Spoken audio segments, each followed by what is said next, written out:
Quarterback Derek Carr earlier suffered a right shoulder injury that was severe enough for him to leave the game, and he had to be taken to a local hospital for some testing.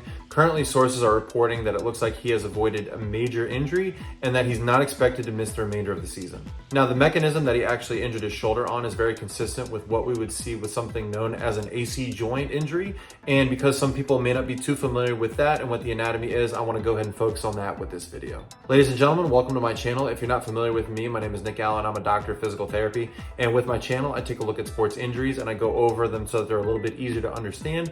I'll also explain the anatomy of the injury and go over what that person should expect in rehab for that injury and an expected timeline to return. If you like this content and you want to see more of it, please hit that thumbs up and subscribe to the channel because I will be making more videos in the future regarding sports injuries, rehabilitation, and other physical therapy related content.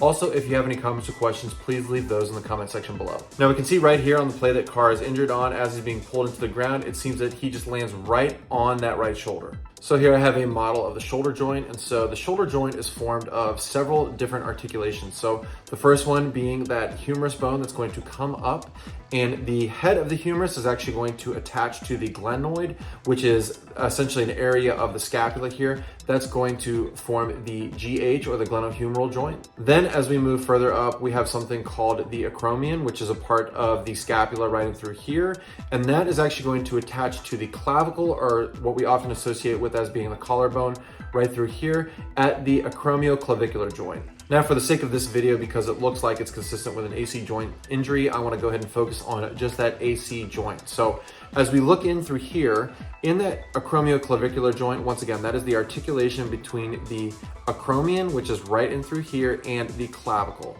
And so I'm going to go ahead and tip the model up this way. So as we look at it from the top view here, there is actually a ligament that's going to attach the acromion and the clavicle together, and this is known as the acromioclavicular ligament, or AC ligament. So let's go over the typical way that we would injure that area of the shoulder. And so the typical way that we see oftentimes in the clinic and with athletes and things along those lines, basically when a person is going to fall directly onto the top portion of the acromion or the top portion of the shoulder here, and it's going to directly impact that AC joint, which is exactly what we see in this video. As Carr is being pulled into the ground, it seems like the top portion of the shoulder is going to go right into the turf, basically affecting this area of the shoulder. Now in these scenarios, it's extremely important that we rule out any fractures. It looks like that's already happened at the hospital, so he would have had an x-ray already to essentially clear the clavicle, an area of the humerus, and potentially the scapula as well. So as of right now, the fracture and serious injury has been ruled out, which makes me believe that we're dealing with some sort of AC joint injury.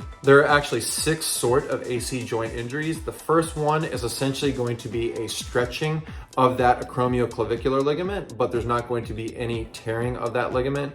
In a grade 2 AC joint injury, this is where we're going to be getting some tearing of that ligament, but we're also getting some stretching of the coracoacromial ligament. So that's that ligament right in through here.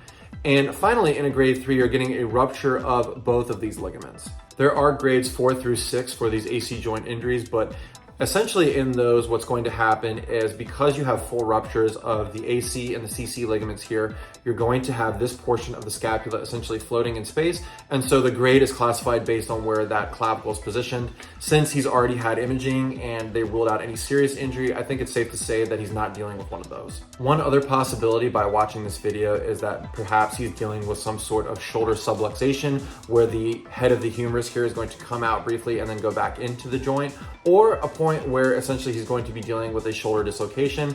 We haven't heard that yet, and quite frankly, if he were dealing with that, that is considered a very serious injury and he's going to miss a considerable time. So the fact that they are not saying that as of right now it's a serious injury makes me also believe that we can rule that portion out. So essentially when we're talking about AC joint injuries, a grade 1 is considered very mild because that's where you're getting some spraining and stretching of that AC ligament and everything else is intact.